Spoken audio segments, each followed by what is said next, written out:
Queridos amigos, vamos a comenzar esta charla, esta conferencia que la hemos llamado Adorar, ¿por qué? ¿Cómo? Con oración. Vamos a pedir al Espíritu Santo, aquí está. Ven Espíritu Santo, ven, asístenos, ilumínanos, enséñanos. Ven Espíritu Santo, te lo pedimos por Jesucristo nuestro Señor y por la intercesión de María Santísima, nuestra Madre. Arcángel San Miguel, defiéndonos en la batalla, sé nuestro amparo contra la perversidad y acechanza del demonio. Reprímale Dios, pedimos suplicantes. Y tú, príncipe de la milicia celestial, con el divino poder, arroja al infierno a Satanás y a los demás espíritus malignos que vagan dispersos por el mundo para la perdición de las almas. Amén. Bien, decimos adorar, sí, adorar, pero adorar a Dios, porque a Dios adorarás y solo a Él darás culto. Por tanto, adorar es un mandamiento, es una forma de expresar el primer mandamiento. Hay formas distintas de hacerlo, pero es el primer mandamiento del Decálogo. Otra forma es amarás a Dios sobre todas las cosas. Otra forma, quizá más común, es no tendrás otros dioses delante de mí. ¿Por qué se refiere? Por la idolatría. Por eso adorar a un ídolo es un pecado gravísimo. La idolatría es justamente el pecado que se opone al primer mandamiento. Por eso es absolutamente contrario al culto de la tría. Culto de la tría se llama el culto de adoración debido solo a Dios. Solo a Dios adoramos, a nadie más. Y lo adoramos en su unidad, un solo Dios y en sus tres personas. Adoramos al Padre, adoramos al Hijo, adoramos al Espíritu Santo. Al respecto, por ejemplo, cuando profesamos nuestra fe con el credo niceno-constantinopolitano, decimos, respecto del Espíritu Santo, que junto al Padre y al Hijo recibe una misma gloria y adoración. Adoramos porque creemos en Dios, porque Él es Dios, nosotros no somos Dios, nada y nadie es Dios fuera de Él, y porque fuimos por Él creados y por Él somos salvados. El único Salvador es Dios. Tanto que Jesús, su nombre Yeshua, significa Dios salva. En Dios depositamos nosotros toda nuestra confianza, nuestra esperanza y la seguridad de su protección. Dios es el que primero nos ha amado, y ese amor de Dios debe ser correspondido. Tanto que es el principal, mandamiento, ¿no? De nuevo, es el Shema Israel,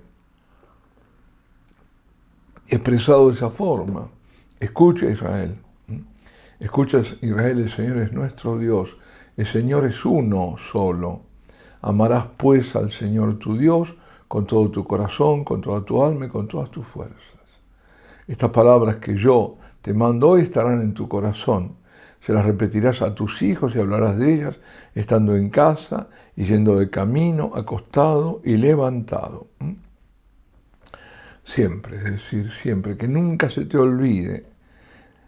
Y agrega, las atarás a tu muñeca como un signo, serán en tu frente una señal, las escribirás en las jambas de tu casa y en tus portales. O sea, Dios debe estar presente siempre en tu vida, siempre, absolutamente siempre. Y debes poner toda tu voluntad, todo tu sentimiento, todos tus pensamientos en Dios de manera que lo ames con todo tu ser. Y eso mismo debes enseñar a tu descendencia. Siempre este mandamiento debe estar en ti, en tu mente, en tu hogar. Tanto que debes externarlo, hacerlo, exteriorizarlo, y por eso estará en tu cuerpo, visiblemente, y en la entrada de tu casa. Y quizás lo hayan notado si conocen algunos judíos, casas de judíos, o habrán visto los judíos, algunos de ellos, ante el muro de los lamentos en Jerusalén, que algunos tienen una tira de cuero, donde tienen algo aquí en la muñeca y en la frente también, con una cajita negra de cuero. Ahí dentro están escritos pasajes del Deuteronomio. Y también en las puertas de la casa. Tienen como una caja alargada. Las correas de esa, como curiosidad, que se ponen ahí, que se enrollan, se llaman tefilín. Y nosotros la traducimos como filacterias. Cuando el Señor dice acusa, ¿no?, de que se alargan las filacterias. Ese es el tefilín. Tefilín viene de tefilá, que significa oración o comunión. Es la oración en realidad, que lleva a la comunión con Dios. Y las correas son para sujetar esas pequeñas cajas negras, que tienen un pergamino, ¿no? Y que de ahí dentro está, en general, está el Shema Israel, que habíamos dicho. Es decir, están puestos en la frente y en el brazo izquierdo. Bueno, si es zurdo, en el derecho, no sea al revés. En las casas judías, como digo, en las puertas, en las jambas, están puestas. Y se llama mesuzá. Mesuzá en hebreo quiere decir jamba. La jamba, el dintel, pues la jamba. Y adentro hay un pergamino también con pasajes del Deuteronomio. Ahí está el Shema. Cuando al Señor le pregunta a un fariseo cuál es el mandamiento primero, el más importante, piensen que la pregunta tiene sentido porque hay todavía para los judíos 613 mandamientos o prescripciones, de las cuales 365 son negativas, no hacer esto, no aquello, y 248 positivas. Bueno, cuando dice de todos estos, ¿cuál es el primero? Jesús dice que el primero es amarás a Dios sobre todas las cosas, el Shema. Y agrega, el segundo es amar al prójimo como a sí mismo. De esos dos, dice, deriva toda la ley, toda la Torá, el Pentateuco y todos los profetas. Bueno, repasando entonces, amar a Dios sobre todas las cosas es la síntesis de dos expresiones. Una viene del Éxodo: no habrá para ti otros dioses delante de mí, ningún otro Dios. Y amarás al Señor tu Dios con todo tu corazón, con toda tu alma, con todas tus fuerzas, que es esa parte del Deuteronomio. Las dos puestas encima. Por otra parte, bueno, en el episodio de las tentaciones a Jesús en el desierto, cuando Satanás había querido que lo adorase en su locura, siempre va a querer eso. Todo esto, primero empieza con el ateísmo, ¿no? Pero él no quiere el ateísmo. Él quiere que se adore a él. Y ahí en su locura le dice, te doy todo esto si me adoras. ¿Qué responde el Señor? Está escrito, al Señor tu Dios adorarás y a Él solo darás culto. Solo a Él.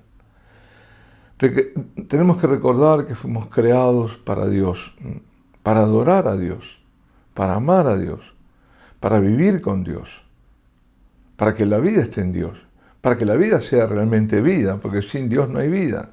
El Señor dice, sin mí nada podréis, no van a poder nada hacer sin mí. El libro del Génesis, ¿qué nos cuenta? Nos relata ese relato maravilloso, ¿no?, que es más que poético, religioso, que en el principio el hombre, es decir, la primera pareja, Adán y Eva, se paseaba con Dios por el jardín del Edén. Gozaban de su amistad. Dios se manifiesta a sus amigos, no con el poder que intimida, sino con la caricia de quien te ama. Y Dios nos ama. A su profeta Elías, Yahvé no se manifiesta en el viento impetuoso que quiebra las rocas, ni en el terremoto, ni en el fuego, sino en la suavidad de la brisa. Eso está en el primer libro de Reyes, en el capítulo 19, cuando escapa y al final está escapando de Jezabel, ¿no? Bueno, esa brisa, esa es la brisa, la caricia de Dios, así se manifiesta. Esa brisa sopla el Señor desde su presencia en la Eucaristía. De ahí es la caricia de Dios. Desde el Santísimo nos está ofreciendo su amistad. Piensen que Dios es todopoderoso. Si lo viéramos sin ese velo, que es el velo eucarístico, estaríamos todos destrozados. Sin embargo, ahí está. Nos pone el velo ese, pero es Él, el Dios Todopoderoso. Y Él nos acaricia con su bondad, nos consuela, nos reconforta. En una ocasión, unos niños le preguntan al gran papa, el gran teólogo, sabio, a Benedicto XVI, ¿qué es adorar? Y él tiene que elegir unas palabras que sean verdaderas, pero que sean también comprensibles para los niños. Y dijo algo maravilloso: adorar es dejarse abrazar por el amor de Dios. Le sirvió a los niños y nos sirve a nosotros. Dios nos abraza en su amor. ¿Cuántas personas hurañas que magullan sus heridas y no se dejan querer? Sobre todo, ¿no?, que Dios los ame, no se dejan querer. Y Dios las ama. Y si se acercaran a la Eucaristía, a encontrarlo donde está expuesto, serían sanadas. Dios es la fuente de toda bondad, de todo lo que se puede desear. Y cuando contemplamos a Dios solo podemos proclamar su bondad. Y eso es adorarlo. Es una forma de adorarlo. Estoy ahí, aunque no lo diga con palabras, pero estoy reconociendo ese amor de Dios, esa proximidad de Dios, tanta, que me hace que yo pueda estar al lado de Él, sin que me dañe, porque el poder de Dios es inmenso. En la adoración, ¿qué encontramos? Encontramos de todo, pero encontramos paz, encontramos alegría o recuperamos la alegría que hayamos perdido. Esa paz, esa alegría por la que fuimos creados, ¿o para qué? Como San Agustín en sus confesiones podemos decir: nos has creado para ti y nuestro corazón está inquieto hasta que descanse en ti. Es decir, adorar es reposar en el corazón de Jesús. Ese corazón que está en la Eucaristía y que late, palpita de amor por cada uno de nosotros. Entre las muchas cosas que se pueden decir acerca de la adoración es que adorar es reconocer quién es Dios, su majestad, su santidad absoluta y quién soy yo. Ahí me pongo, ahí veo la proporción. Adorar es eso, es reconocer la gloria de Dios. Él es todo, yo soy nada. Eso lo decía Santa Catalina de Siena. Él es mi creador, yo soy su criatura. Él es mi salvador, yo soy el objeto de su misericordia. Él es mi Padre, yo soy su Hijo por Jesucristo. Ojo, porque se dice que todos somos hijos de Dios. No es verdad, no es verdad. Solo somos hijos de Dios los que hemos reconocido a Jesucristo como el único Hijo, los que hemos sido bautizados. El bautismo es el que nos hace incorporar en la Iglesia fundada por Cristo, nos hace miembros de su Iglesia, nos hace hijos de Dios. Recibimos el espíritu de filiación. Solamente así se es hijo de Dios. Si no, se es criatura. Amada de Dios, tan amada de Dios es que Dios quiere que reconozca a su Hijo y que se bautice. Nosotros tenemos ese gran mandamiento, ¿no? Ir y bautizar, es el mandamiento, anunciar el Evangelio y bautizar. Eso viene del mismo Jesucristo. Ahora, hablamos de adoración. Mucho más se podría decir de esto, ¿no? Pero lo importante es dónde adorar. ¿Dónde? Nosotros adoramos a Dios, eso queda clarísimo. Ahora, ¿dónde lo encontramos? Bueno, me podrían decir que Dios está en todas partes. Eso lo dicen tantos.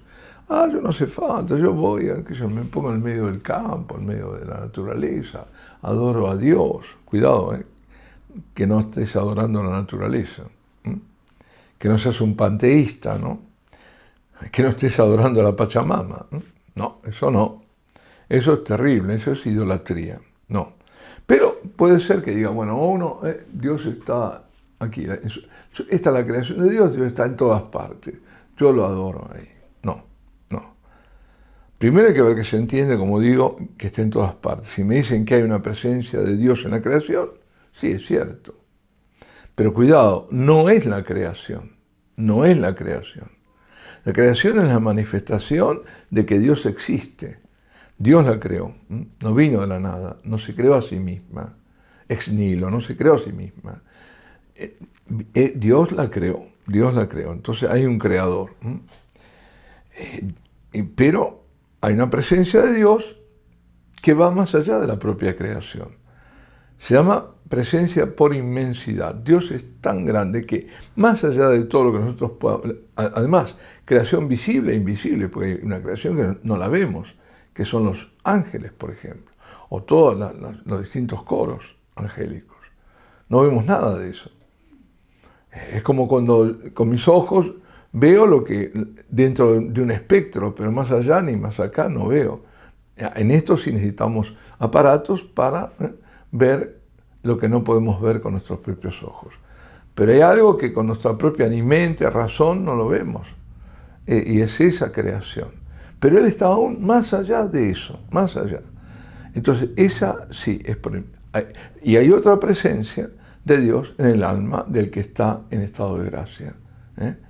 Es la presencia por inhabitación. Ahora, sin embargo, no es en modo indeterminado, difuso, deletéreo que adoramos a Dios, sino en uno muy, pero muy concreto. Y ya saben cuál es la respuesta. Lo adoramos en la Eucaristía.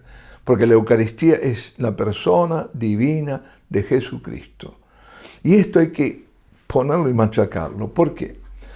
Porque yo no sé ahí en México, donde está cada uno de ustedes, y además si son todos mexicanos, donde sea, seguramente somos todos, latinoamericanos o hispanoamericanos.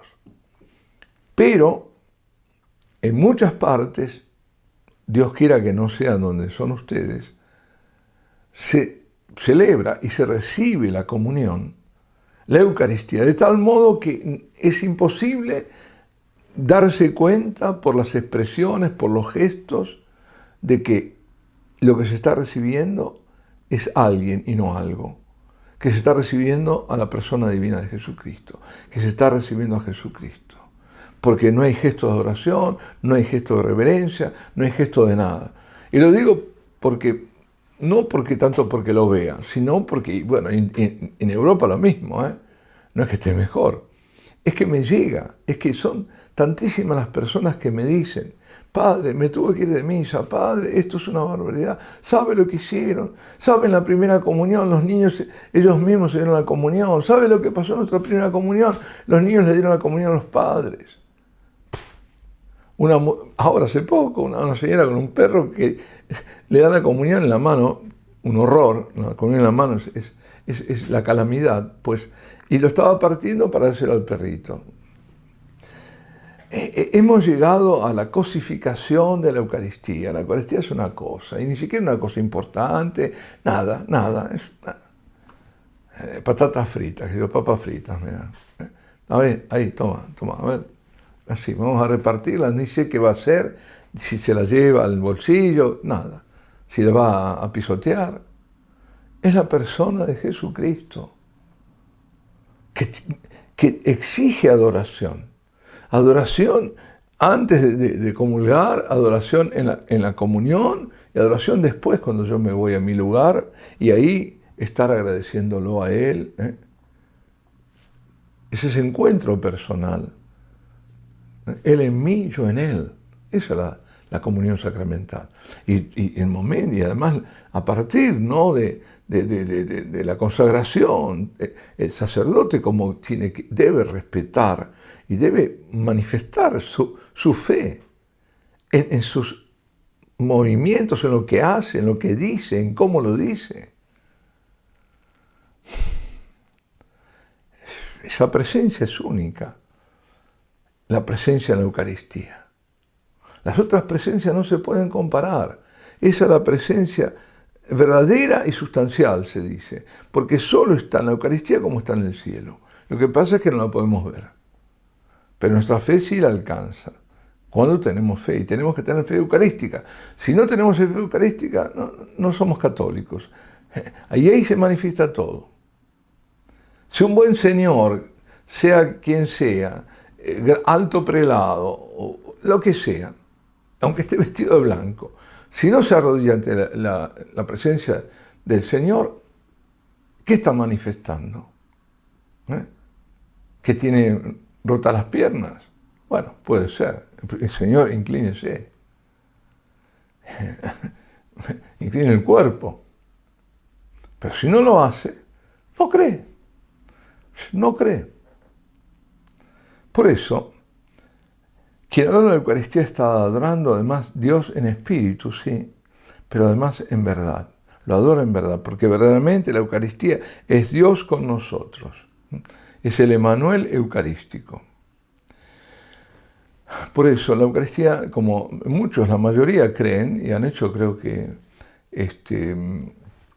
han hecho estadísticas en Estados Unidos, pero no será muy diferente en otras partes. Y la mayoría cree que es una presencia simbólica. Creo que el 70%. Que no está ahí, que bueno, es solamente simbólico. Un objeto. Pero no, como digo, es la presencia de alguien, de una persona. Y esa persona es nada menos que la persona de Dios encarnado, la de Jesucristo. Verdadero Dios y verdadero hombre. No es una foto, no es una imagen oculta de Jesús, sino que es Él mismo, con todo su poder, vivo, presente, en ese trozo de pan que dejó de ser pan. ¿Por qué? Porque fue consagrado por un sacerdote de Cristo que recibió del mismo Señor la orden de consagrar el pan y el vino. Esa es la esencia del sacerdocio. Lo más importante que tenemos que hacer es eso. Haced esto en memoria mía, en memoria de mí.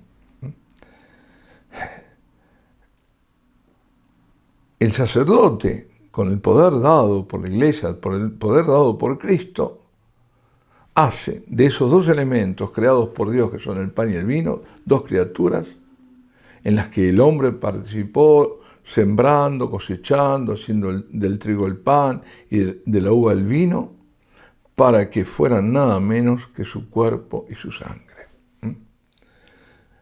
Eso es la realidad. Ahí está. Creer en eso. Como no creemos, no se ha creído, bueno, el Señor nos regala milagros eucarísticos, donde manifiestan palmariamente que se forma carne, en la hostia se forma en el vino sangre. Eso ha pasado desde tiempo inmemorial y hasta el día de hoy, y más que nunca. Lástima que hoy muchos de estos milagros eucarísticos están ocultos. Por eso, como digo, el mandato fue dado por el Señor en la última cena. Le dijo a aquellos que hasta ese momento, la última cena, eran sus discípulos, todavía no eran ni siquiera sus apóstoles. Apóstol significa enviado. En ese momento eran discípulos. Les dijo, hagan esto, es decir, lo que yo acabo de hacer, les estaba diciendo en memoria mía. Es decir, repitan los gestos, repitan las palabras, y por la fuerza del Espíritu Santo, ese pan que habrán consagrado será mi cuerpo, y lo mismo el vino será mi sangre. Estaré yo presente, yo y mi sacrificio.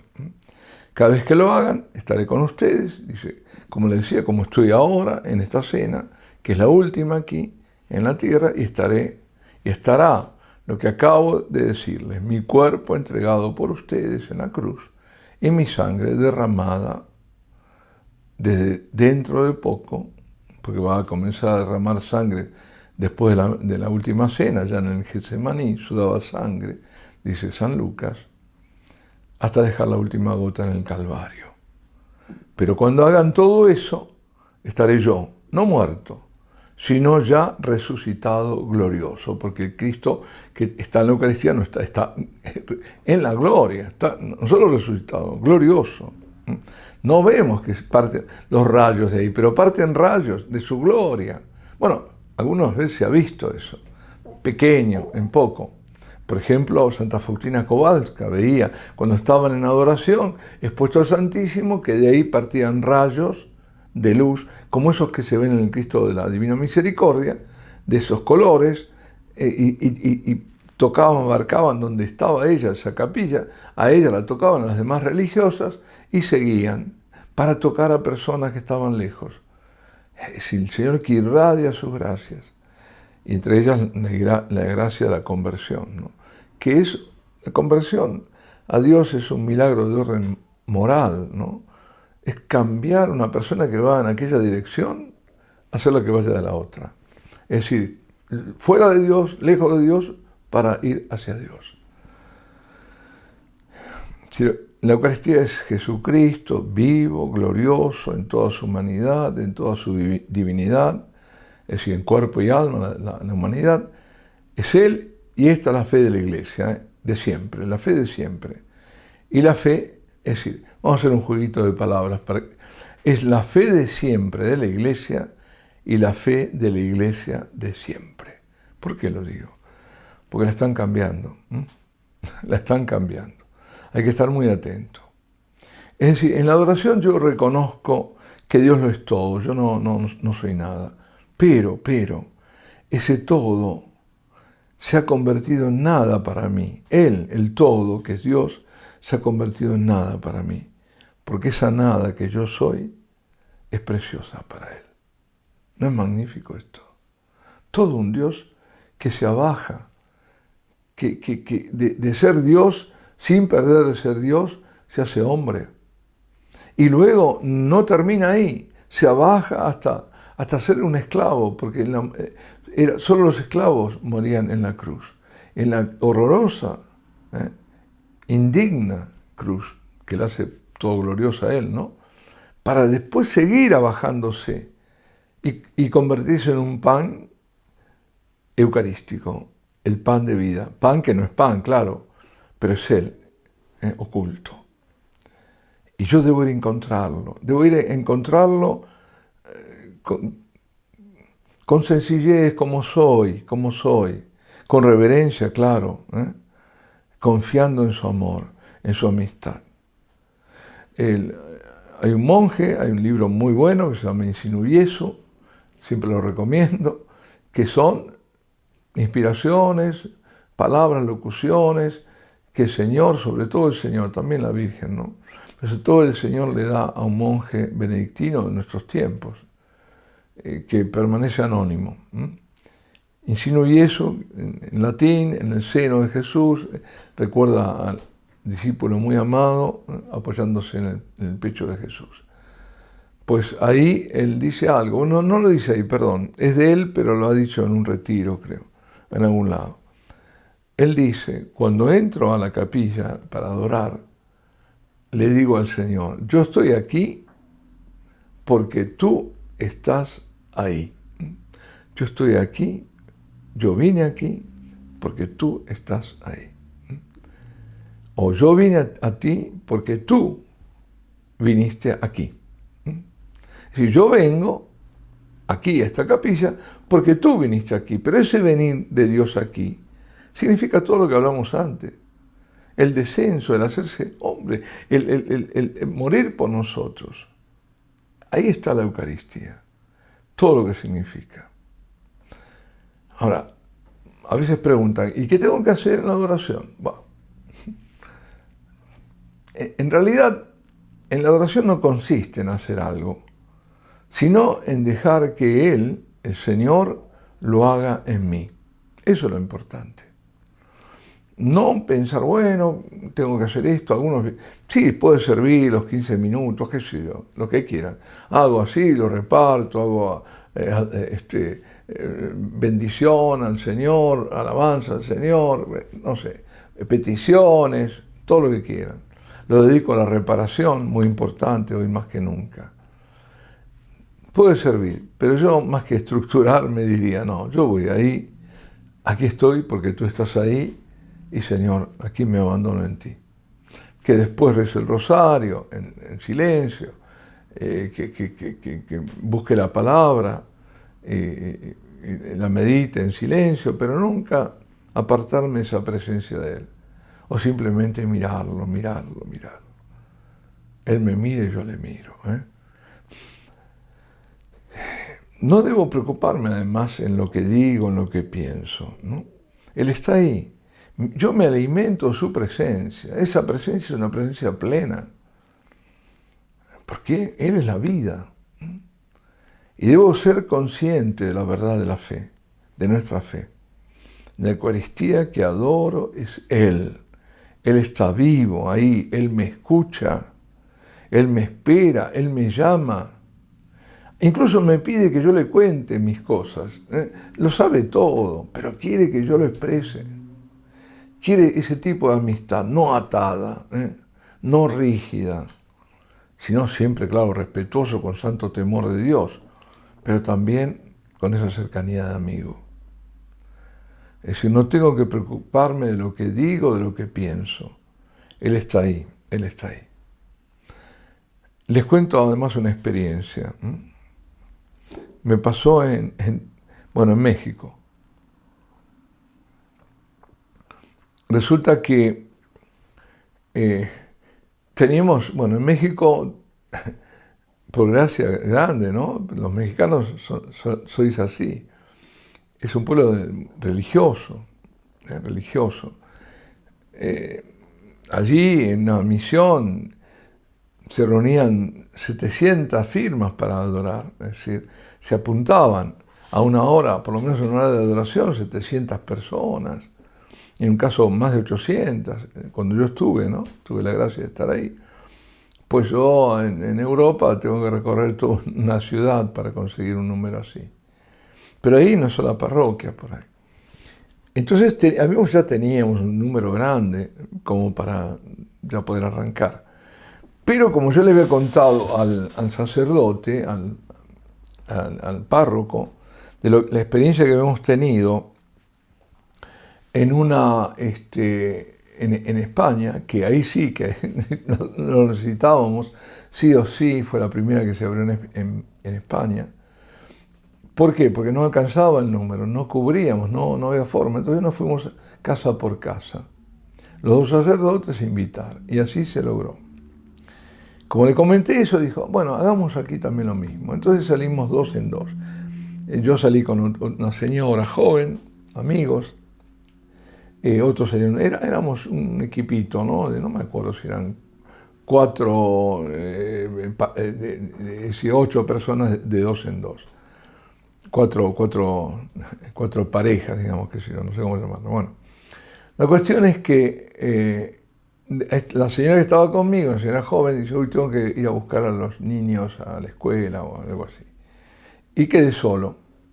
Entonces llamo a una casa y me atiende una señora, que era una doctora, y le digo, mire, yo vengo por esto, para invitarla a participar en esta parroquia. Y entonces esa señora me empieza a decir que, que tenía consultorio, que tenía cátedra, que tenía una hija a cargo porque estaba divorciada, en fin. Una hija chiquita además, era joven. Y me dijo, y yo digo, pensaba, me está dando todas las excusas para decirme que no. No, fue todo lo contrario.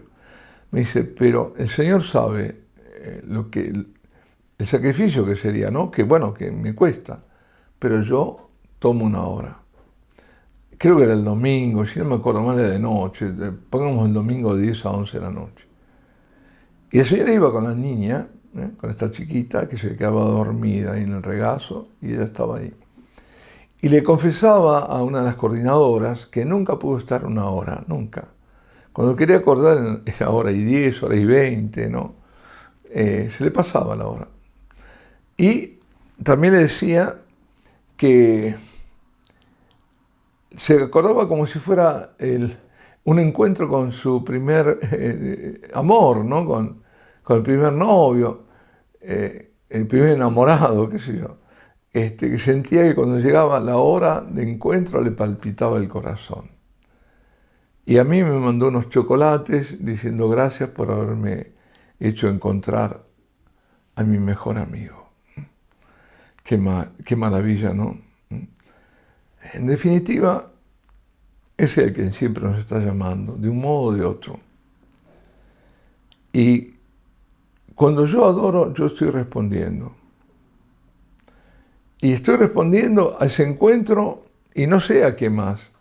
Porque el Señor, si me llama, es para también darme. Y para enviarme. ¿Qué me da? Bueno, lo primero que me da, les da a todos, es la paz. Eso lo reconocen aquellas personas que están lejos de Dios. Van a una capilla de oración, abren la puerta y sienten una paz que los envuelve. Y te dicen todo lo mismo, esta paz yo no la conocía.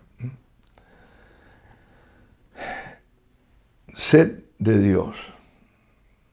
Todos tenemos sed de Dios, aunque no lo sepamos. ¿Quién no tiene sed de eternidad? ¿Quién de belleza, de bondad, de paz? Todo eso viene de Dios. Y en el fondo es sed de Dios, de infinito. Y Dios tiene sed de nosotros. Tengo sed, dijo el Señor en la cruz.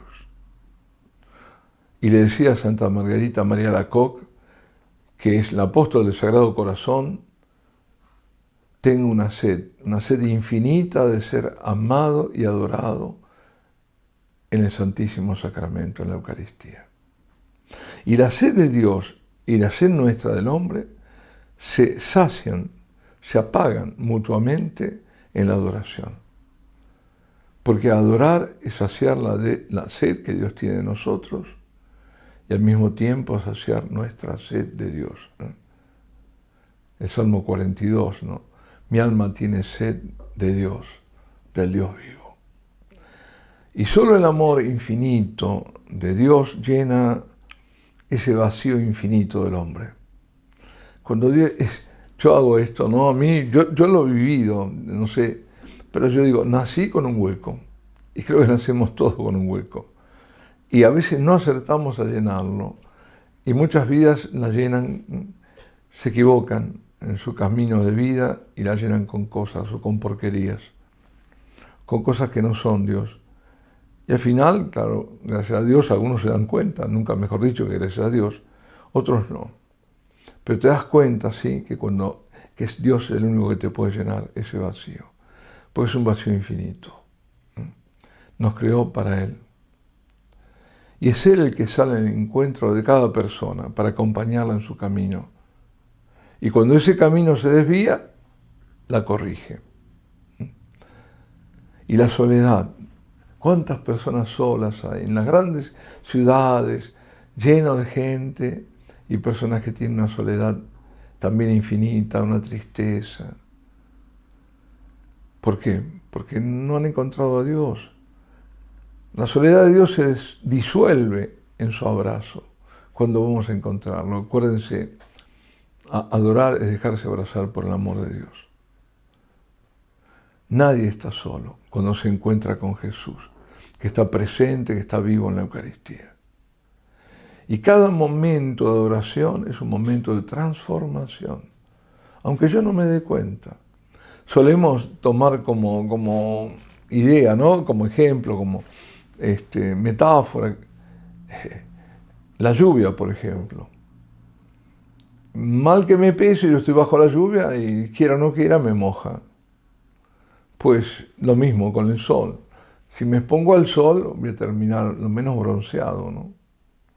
Si yo me expongo ante el Santísimo, porque Él está expuesto, pero yo también estoy expuesto a Él, ¿eh? Él está expuesto a mí, a mi presencia. Se expone a mí, pero yo estoy expuesto a Él. Y cuando estoy expuesto a Él, esos rayos de bondad, de misericordia, de paz, de amor, me tocan, me transforman, aunque no me dé cuenta. Y otro de los problemas que tenemos, y los tienen todos los jóvenes y los grandes, es no tener un centro en la vida. Es estar disperso, es que no saber por dónde andar. A veces en el caos, en la confusión, tenemos que buscar el centro. Y buscar el centro, mejor dicho, encontrarlo y sabemos dónde está. El centro es Cristo. El centro es Cristo, nuestra vida personal, nuestra vida familiar, nuestra vida parroquial, qué sé yo, eclesial, de la iglesia. Cuando la iglesia no habla de Cristo, no lo ofrece a Cristo, no insiste, no lo anuncia, que es el único Salvador de los hombres, que no hay salvación fuera de Él. Cuando eso ocurre, la iglesia deja de ser iglesia, perdió su centro. Es cualquier cosa. Se disuelve, se fuma. Es una iglesia deletérea. No es iglesia. La iglesia es firme, está sobre la roca plantada. Es la única firme en medio de todas las convulsiones del mundo. Siempre ha sido. Y esa iglesia es la iglesia que adora, es la iglesia que resiste. Y en esa iglesia estamos nosotros. Con todos nuestros defectos, con nuestros pecados, con todo. No contentos por tenerlos, queremos que, al contrario, pero somos pecadores que en nuestra realidad somos iglesia y vamos a siempre a una purificación. Y cada vez que yo veo que tengo un pecado, pues a quitármelo, es decir, a pedir al Señor que me lo quite, inmediatamente, con compunción, con dolor por ofender a Dios, con arrepentimiento, inmediatamente al sacramento de la confesión. Señor, límpiame, estoy sucio.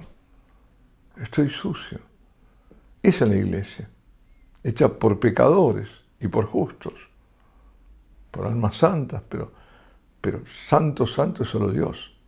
Todos pecamos, unos más, otros menos, otros están incluso esclavos del pecado. Hay dos cosas fundamentales, no creo que tenga mucho más tiempo. Pero hay dos fundamentales en este momento. Una es la pornografía, otra es la droga, que ataca a todos, especialmente a la juventud, porque quiere hacer experiencias y ahí chao. Pero ataca a todos, de todo nivel, toda edad, todo, sexo, no importa. A todos. Cuidado. Es el demonio que está encadenando a tantas almas. Y no es fácil salir. Entonces, ¿a dónde vamos a recurrir? A los que han caído en el vicio horrible, denigrante de la pornografía. Los que han caído en el otro también, degradante, que es la droga, con tantas promesas, o en otras cosas, porque también hay quienes caen en el ocultismo. Hoy pasa todo eso. El enemigo tiene toda una parafernalia donde está atacando por todos lados. Ataca por la pornografía, ataca por la droga, ataca por el esoterismo, que se meten en Umbanda, en qué sé yo, en un montón de cosas. Lo digo, así, incluso inocentemente yoga, se cree que es una gimnasia, no es ninguna gimnasia, para nada. Y no digo el Reiki, mucho peor aún. Montón, hay de todo, para todo. Cuidado con todo eso, se sale solo con el Señor, con el único Salvador, que nos rescata a través de, sobre todo, los sacramentos, el sacramento de la confesión y a través de la adoración. Los ojos que han pecado gravemente, mirando, por ejemplo, pornografía, tienen que ser purificados contemplando al Señor en el Santísimo Sacramento del altar. Y así con otras cosas también. Pero todo el pecado es, primero, quitárselo, no tener vergüenza de confesarlo, porque muchos se avergüenzan. Porque en la medida que te avergüences y lo retengas y no hayas confesado, sigues siendo esclavo del demonio. Y luego, haciendo ese camino, un camino de oración y de adoración. De nuevo, la adoración, fundamental. Ahí tenemos que ir. Adorar, entre otras cosas, es dar gracias a Dios por este don gratuito a la vida, este Dios que nos ha amado y que nosotros por Él la estamos manchando, porque nos da el don de la vida eterna y que nos quiere ahí, no en otro lugar. Y esa vida eterna nos la da en cada Eucaristía. El que come mi carne y bebe mi sangre tiene la vida eterna. Ahí, ya.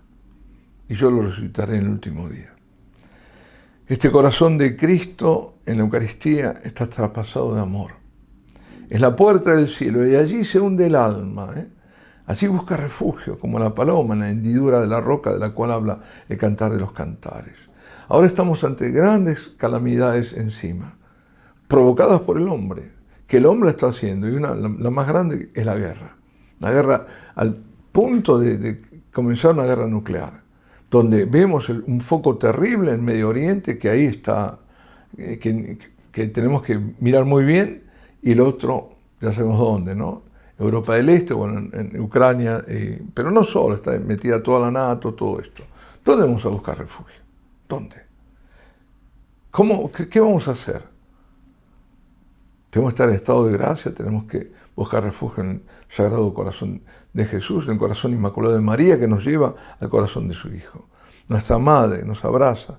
Tenemos que constantemente consagrarnos a su Inmaculado Corazón y luego incluso actualizar esa consagración, renovarla. Es muy importante. Y consagrarnos al corazón de Cristo, a la Eucaristía. Sobre todo con modo concreto, en la adoración eucarística. Ahí está nuestro refugio. Una última palabra, porque creo que ya estamos fuera del tiempo, si no calculé mal, y es sobre las horas de la noche, altamente. Por empezar, el silencio es muy importante, porque a veces hace adoraciones, sí, pero tengamos espacio de silencio. Y si la hora es todo de silencio, tanto mejor. La adoración perpetua tiene esa característica, que no se interrumpe y que siempre es en silencio. Hay que recuperar el silencio, estamos llenos de ruidos, por todos lados. Entonces hay que recuperar el silencio, pero ese silencio pleno de la presencia del Señor que le habla a nuestro silencio. Y por otro lado, la noche es muy importante. La noche es el momento que el Señor aprecia más. Él pasaba noches enteras en oración y adoración al Padre. Bueno, les doy la bendición, invocando a los santos arcángeles, Miguel, Gabriel, Rafael, invocando a María Santísima, nuestra Madre, a San José. Y los bendigo a todos en el nombre del Padre, y del Hijo, y del Espíritu Santo. Amén. Alabado sea el Santísimo Sacramento del altar. Sea por siempre bendito y alabado.